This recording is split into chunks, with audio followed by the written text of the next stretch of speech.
Hi, I'm Mandy Sprague. Join me as we explore some of the great recipes in this cookbook that's part of our collection at the Ripon Public Library. We're going to be making sopapillas today. Thanks.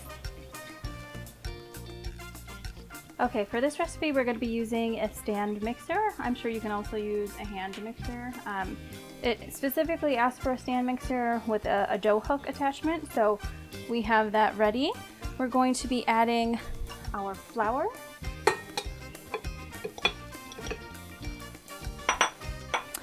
It also asks for lard, shortening, or rendered bacon fat. So we went and picked up some Crisco. All right, we're also going to be adding some baking powder and some salt. All right, so we're going to put our dough hook down, and it says we're supposed to just incorporate it on a low speed until everything's incorporated together. I'm going to stop this because that Crisco is hanging out on the side by itself over there. Let's move it down to the middle and see if I can.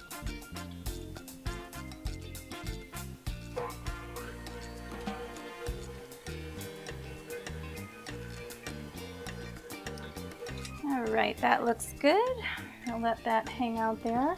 The next thing we need to do is get a small saucepan, and on medium heat we're going to add our whole milk. And we're going to heat that up so that it steams, but not to the point where it's boiling. All right, so it looks like we have steaming milk. We're going to take that off so that doesn't boil. And we're going to go ahead and incorporate that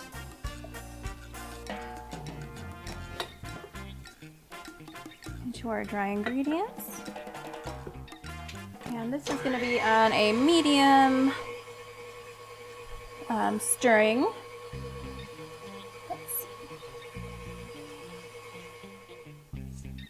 Okay, so we experienced with our mixer, because it's supposed to get to like a rough ball that was, you know, uneven on the top, kind of lumpy, like it looks now. I don't know if you can see that. I can show that to the camera. So we kind of have it there. We ended up, I just took the spatula and went in there. There were some dry ingredients on the bottom just because of the shape of this mixer. And there was just so few ingredients. So we ended up having to kind of finish that off by hand. So if you run into that problem where you add that milk and it's just kind of still looking like glop, you might just want to do like hand mix it, incorporate that little bit of the dry ingredients on the bottom. That seemed to do it for us. So heads up. Maybe it is better to do that, or maybe you just need to double and make more of this tortilla mixture to begin with. Okay, so our next step is to shape the dough into a smoother ball. It's going to be soft and slightly lumpy on the surface, and then we're going to transfer that dough to a lightly oiled medium bowl. We're going to let it cover to get rested for 30 minutes or up to an hour in a warm place.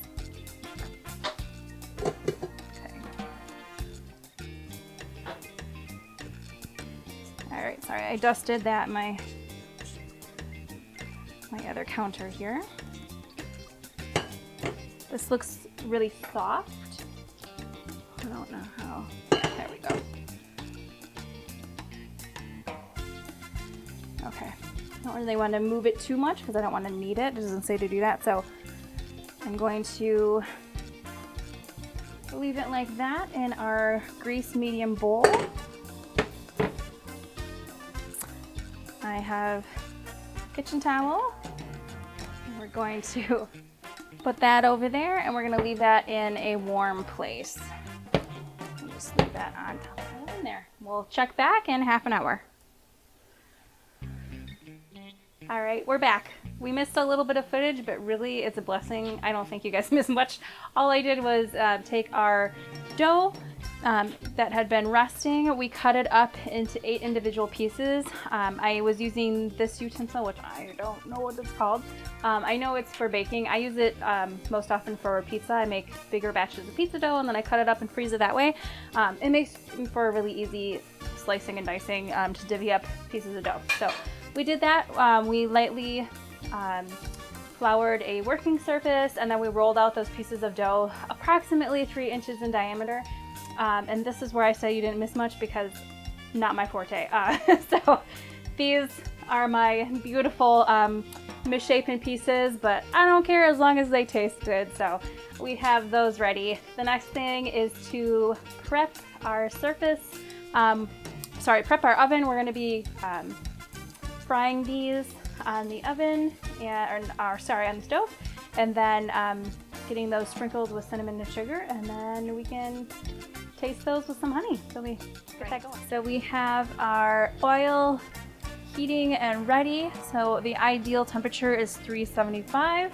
Ours is close but not perfect, but we're gonna go with it. So we're gonna put a couple in at a time, and once they rise up to the top, we're gonna baste them with some oil, and then it's gonna be about 1 to 2 minutes per side as they're golden brown. And we can flip them, and then take them out and put the cinnamon sugar mix on them. So, all right.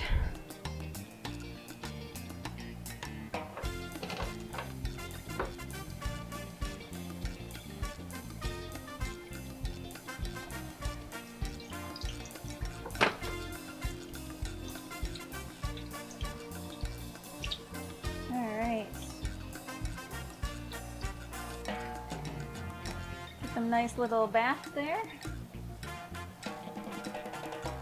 So we're using vegetable oil. The recipe said a vegetable oil or grapeseed oil. We didn't have enough grapeseed oil, so we used a vegetable oil. All right, you can see it looks like they are starting to brown. I'm going to baste them a little longer.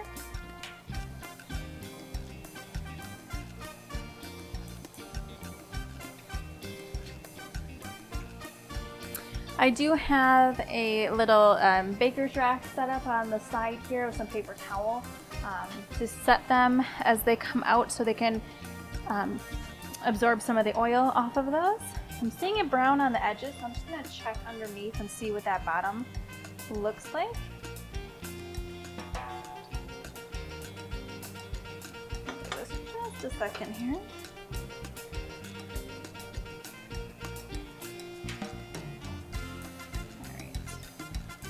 Go ahead and flip those over.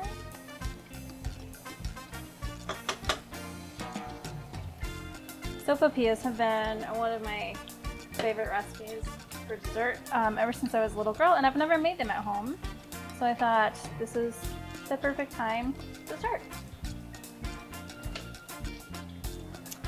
So it's said to kind of adjust the temp as you need to. You can see I have a frying thermometer here. And it just dipped below our ideal temp, so I just turned it up a little bit. So something to keep an eye on. Let's check the bottoms here. Oh yeah, those look good. Alright. I am going to get these sprinkled with cinnamon and sugar mix. I'm going to turn those over so we can get both sides here.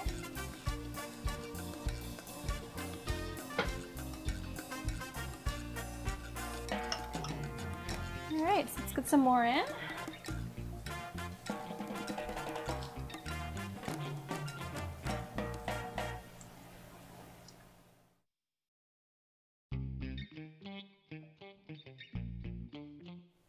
Alright, we're back and we're ready to taste our sopapillas. I have a taste tester here with me. So is our daughter Viola. Alright, so we have some honey from a local farm, Borson Farm.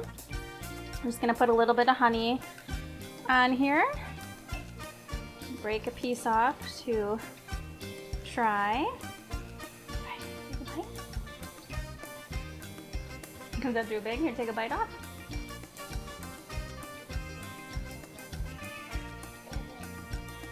Too big?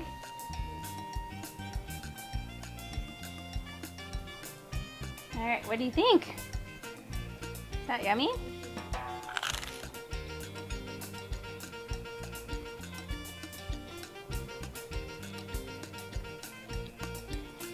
Just as good as I remember.